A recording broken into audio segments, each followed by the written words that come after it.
Hello, my friends, and welcome back to The Unspoken with Lady Nimm. There is a kind of weakness that does not come from illness. It does not come from age. It does not come from lack of intelligence, strength, or capability. It comes from depletion, from giving so much of yourself for so long that one day you wake up and realize there is very little left for you. And the strange thing about this kind of weakness is that it usually happens to good people, responsible people, helpful people, loving people, people who have spent years making sure everyone else was okay, people who have carried families, relationships, friendships, workplaces, and responsibilities on their shoulders. People who became so accustomed to being the strong one that they forgot strength also requires rest. Many people think weakness arrives suddenly. It doesn't. It usually arrives quietly. It arrives through years of saying yes when you wanted to say no, years of putting your feelings on the back burner, years of being available, years of carrying burdens that were never yours to even carry, years of rescuing people from problems they should have learned to solve themselves, years of giving emotional support while receiving very little in return. And you know what? Eventually, something begins to happen. Your body starts to notice, your spirit notices, your mind notices. Because human beings were never designed to endlessly pour without ever being refilled. At first, you may simply feel tired. Then you start to feel exhausted. And then you feel numb. Then one day you realize even small tasks feel difficult. Conversations feel difficult. Decisions feel difficult. Getting motivated feels difficult. And being hopeful feels difficult. And suddenly you begin wondering what happened to the person you used to be. You remember a version of yourself that felt energetic, a version that felt inspired, excited, a version that could dream, a version that felt emotionally available. And now you feel disconnected from that person, not because that person disappeared, but because they have been running on empty for too long. One of the greatest misunderstandings people have about giving is that they believe giving is always noble. Now, sometimes it is, and sometimes it isn't. Sometimes excessive giving is actually self neglect wearing a beautiful disguise. Now, think about that. Many people are praised their entire lives for being dependable, for being available, for being accommodating, for being selfless, and for always helping. But nobody stops to ask what all that helping is costing them. Nobody asks how much energy is leaving the account. Nobody asks whether the well is being replenished. Everybody celebrates the water, but nobody checks the well. And eventually that well runs dry. This happens mentally. You become mentally exhausted from thinking about everybody else's needs, everybody else's problems, everybody else's feelings, everybody else's expectations, everybody else's emergencies, and everybody else's disappointments. You spend so much time monitoring the emotional climate around you that your own inner world becomes neglected. You become hyper aware of everyone else and disconnected from yourself. And when that happens, your thoughts become heavy. Your concentration weakens, your motivation declines, your joy becomes harder to access, your creativity disappears, you begin surviving rather than living. Then there is physical weakness.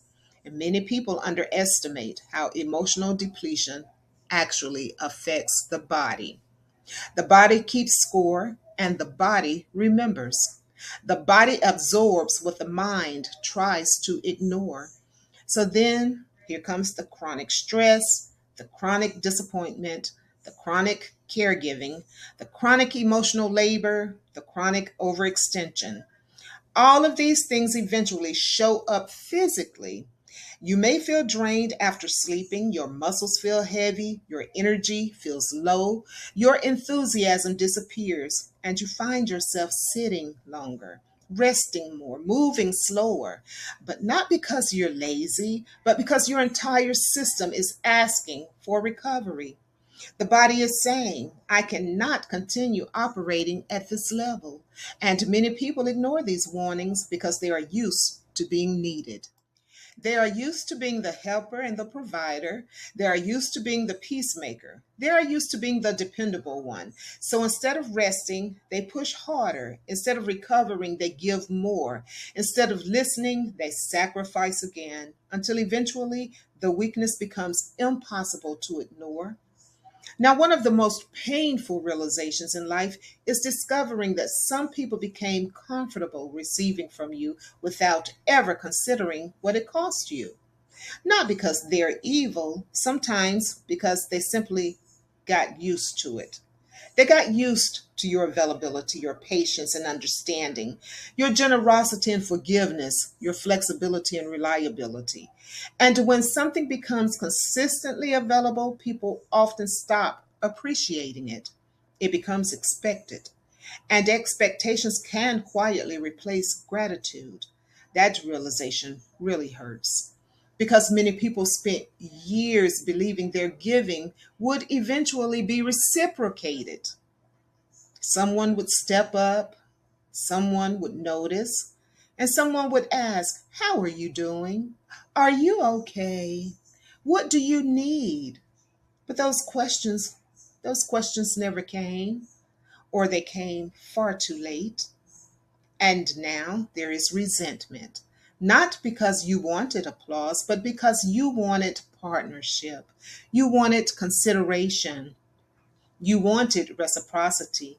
You wanted to feel like you mattered too. One of the hardest lessons adulthood teaches is this: giving is healthy, but overgiving is not.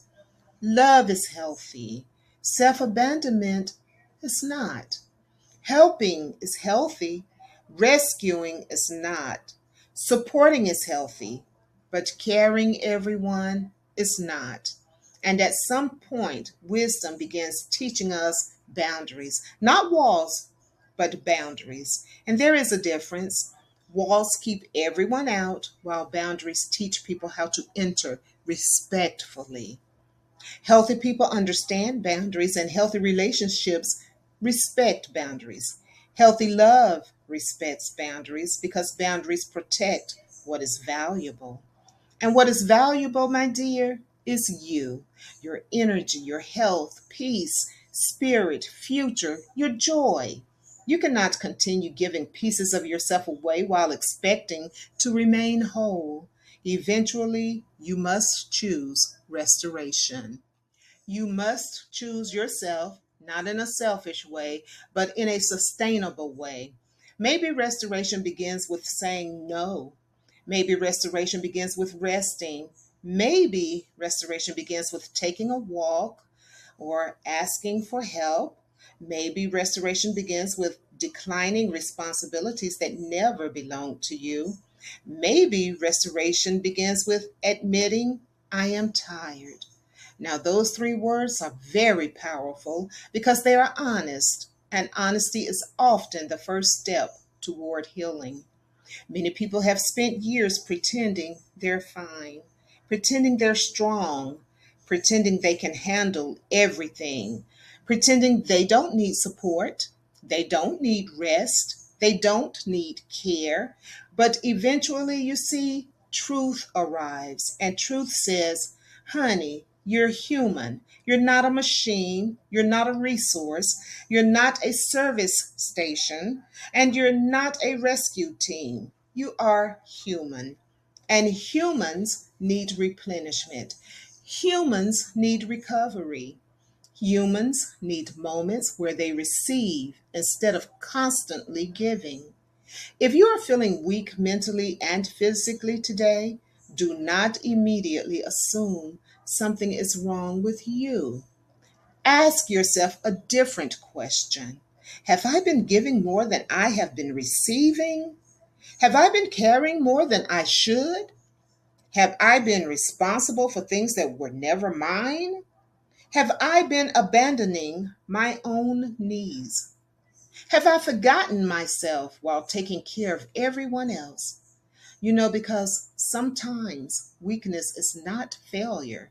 Sometimes weakness is a message that says you have reached your limit. And limits are not signs of weakness, they are signs of humanity. Now, perhaps this season is not asking you to push harder.